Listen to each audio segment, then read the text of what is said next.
सुनाने, देश प्रेम सबके मन में जगाने लेकर आए हैं कृष कृष और बाल्टी बॉय। भारत है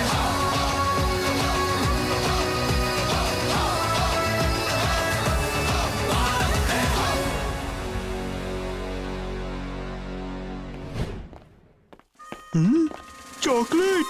अरे चॉकलेट! वाह! अरे आधी मी बघितलं. अरे मी पाहिलं. अरे, आधी मी पाहिलं. नाही. दोघेही चॉकलेटसाठी भांडतायत.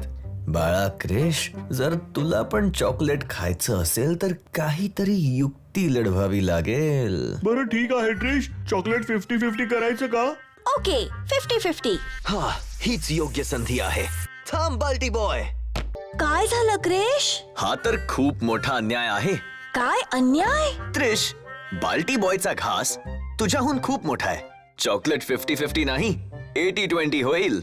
आणि तू तर समजू शकतेस की 80 कोणाला मिळणार आणि 20 कोणाला मिळणार. हा, द्या मला द्या चॉकलेट. मी करतो हा तुमच्यासाठी 50-50 डिवाइड. अरे तू डिवाइड नाही, डिवाइड आणि लूट करशील इंग्रजांसारखं. मी तुझा मित्र आहे त्रिश, थोडा विश्वास ठेव माझ्यावर. अच्छा, म्हणजे जसा भारतीयांनी ठेवला होता इंग्रजांच्या मैत्रीवर. सगळ्या भारतीयांनी नाही, पण काही क्रांतिकारक होते जसे तिलका मांझी, ज्यांनी इंग्रजांच्या डिवाइड अँड रूल पॉलिसीला ओळखून त्यांच्या विरोधात बंड पुकारलं होतं. तिलका मांझी कोण होते? तिलका मांझी हे संस्कृती story mode on.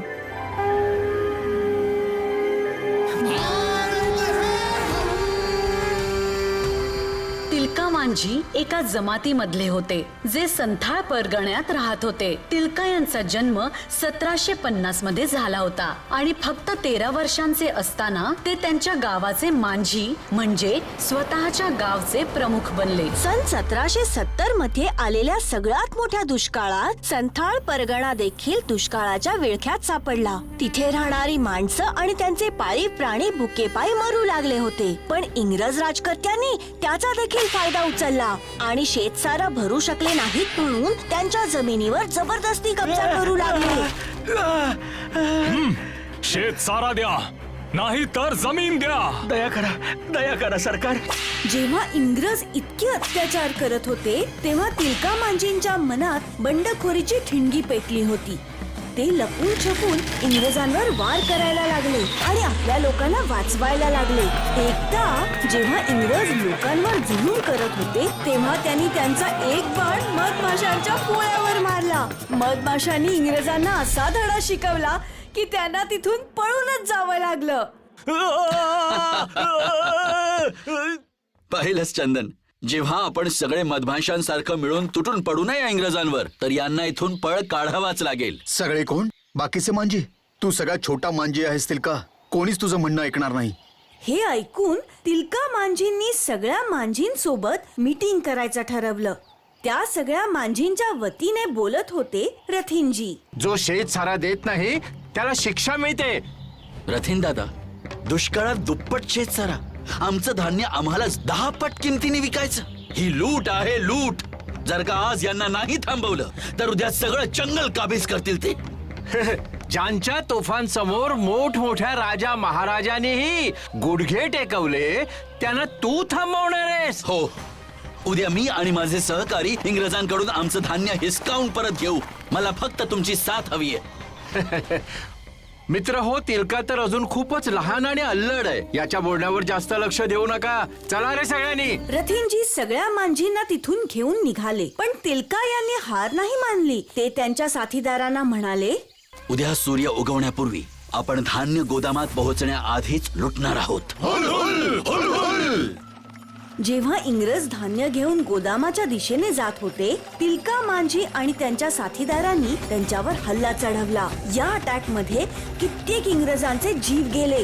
Tilka Manjhi आणि त्यांच्या साथीदारांनी धान्य त्यांच्या ताब्यात घेतलं आणि मग ते धान्य गावकऱ्यांमध्ये वाटून टाकलं. तू जर नसतास तर आम्ही उपाशी मेलो असतो तिलका. तिलका मांझींची सफलता पाहून रथिनजींना पण त्यांच्या चुकीची जाणीव झाली आणि ते तिलकांना भेटायला आले. मला माफ कर रे तिलका. आजपासून तू जे म्हणशील तेच आम्ही करू.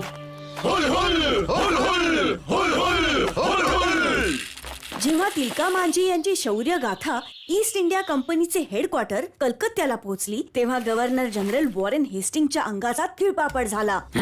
कोण आहे हा तिलका मांझी? तो छोट्याशा गावाचा मांझी म्हणजे एक प्रमुख आहे. गव्हर्नर जनरल, आपण इथल्या सर्व जमातींबरोबर मैत्री केली पाहिजे म्हणजे आपल्याला त्यांच्यावर नियंत्रण ठेवता येईल. नाही ऑगस्टस, मैत्री करण्यामध्ये खूप वेळ लागू शकतो. तिलका मांझीला ताबडतोब शिक्षा नाही दिली तर इतर भारतीयही आपल्यावर हल्ला करू लागतील. तिलका मांझीला बंदी बनवा त्वरित. गव्हर्नर जनरल वॉरेन हेस्टिंगने ऑर्डर देताच इंग्रज फौज ऍक्शन मध्ये आली आणि तिलका मांझी यांना शोधायला लागली. कुठे आहे तो तिलका? माहित नाही सरकार.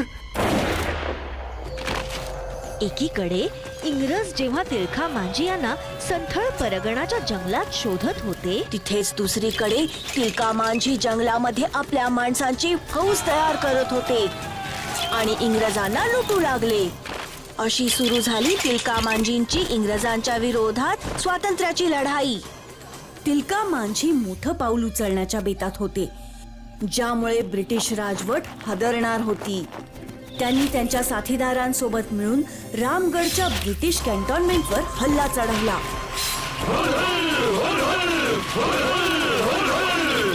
बरेचसे इंग्रज शिपाई याच्यात मारले गेले आणि तिलका मांझी यांनी कॅन्टॉन्मेंटवर ताबा मिळवला.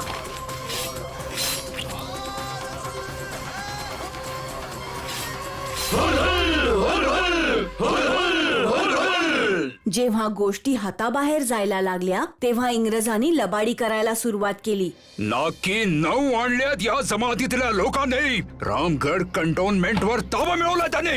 ऑगस्टस, कसा कंट्रोल करायचा यांना? एकच मार्ग आहे सर, तोडा आणि राज्य करा. ऑगस्टसने गावकऱ्यांना नोकरीची लालूच दिली. मी तुमच्या जमातीची सैनिकी तुकडी बनवतोय ज्यात फक्त जमातीच्या लोकांनाच नोकऱ्या मिळतील. काय नोकरी? होय, आम्ही जमातीच्या मुलांना कंपनी आर्मीसाठी प्रशिक्षण देतो आहोत आणि त्या बदल्यात त्यांना पगारही मिळेल. पगार? आणि इतकंच नाही, मी मांझी लोकांचा शेतसारा आजपासून कमी करतोय. ऑगस्टसचं हे सगळं बोलणं तिलका यांचे मित्र चंदन ऐकत होते, ज्यांनी जाऊन तिलका आणि बाकी मांझींना सांगितलं. कित्येक मांझी ऑगस्टसला त्याचा मित्र मानू लागलेत. त्याच्या तुकडीमध्ये मुलांना पाठवून त्याच्या बदल्यात पैसे घेऊ लागलेत. मग काय गैर करतात ते? कधीपर्यंत आपल्या मुलाला उपाशी मारताना बघायचं? आपण ही बंड वगैरे सोडून ऑगस्टसच्या तुकडीमध्ये सामील झालं पाहिजे. तिलका, रथिन दादा, त्यांची चाल समजून घ्या. ते एका हाताने पैसे देतील आणि दुसऱ्या हाताने जमीन हडपतील. असं म्हणतोस तिलका? मग तू दे आम्हाला पैसे. चला रे सगळे. एवढं म्हणत रथिनजी बऱ्याच लोकांना घेऊन निघून जातात. थांबा. यांना नाही, ऑगस्टस क्लीव्हलँडला थांबवावं लागेल.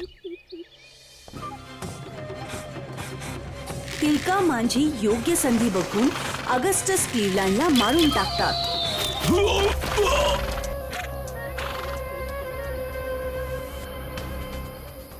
ऑगस्टसच्या मृत्यूनंतर इंग्रजांनी आणखी एक खेळी खेळली आणि पैशाच्या लोभापायी रथिनजी यांनी तिलका मांझी यांचं ठिकाण इंग्रजांना सांगून टाकलं.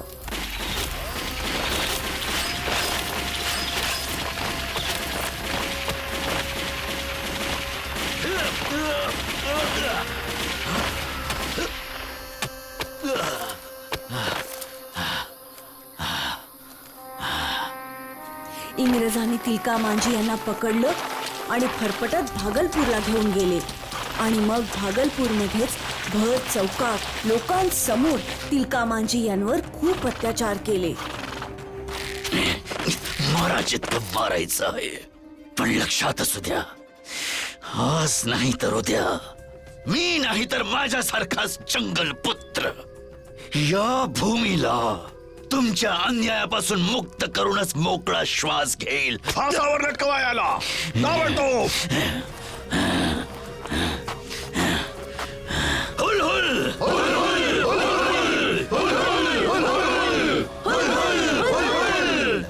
आणि मग तिथेच भर चौकात तिलका मांझी यांना फासावर लटकवण्यात आलं. त्या दिवशी तिलका मांझी यांचा मृत्यू नाही तर स्वातंत्र्य लढ्याचा जन्म झाला होता. अगदी बरोबर त्रिश. तिलका मांझी आपल्या स्वातंत्र्य लढ्यातील खूप मोठे हिरो आहेत. त्यांचा एक पुतळा भागलपूर चौकात, जिथे त्यांना फाशी दिली होती, तिथे त्यांच्या सन्मानार्थ उभारण्यात आलाय. आणि भागलपूर युनिव्हर्सिटीचं नाव बदलून तिलका मांझी भागलपूर युनिव्हर्सिटी करण्यात आलं आहे. यांनी एवढं मोठं बलिदान दिलं आणि मी या चॉकलेटचं बलिदान नाही देऊ शकत. हे घे ट्रिश, हे चॉकलेट तूच घे. अच्छा ठीक आहे. खरोखर घेतलं? या चॉकलेटचे आपण 4 भाग करूया. आणि हा चौथा तुकडा कोणासाठी? आपल्या उंदीर बटालियन साठी. तिलका मांझी जिंदाबाद. अभिमानाने म्हणा. भारत है हम.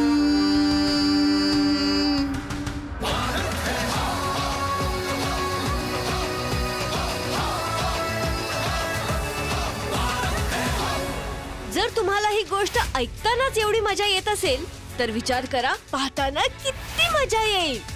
बघा क्रिश, त्रिश आणि बाल्टी बॉय भारत है हम दर रविवारी सकाळी 11 वाजता दूरदर्शनवर. आणि आमचे स्ट्रीमिंग पार्टनर्स आहेत अमेझॉन प्राईम व्हिडिओ आणि नेटफ्लिक्स. Stay tune.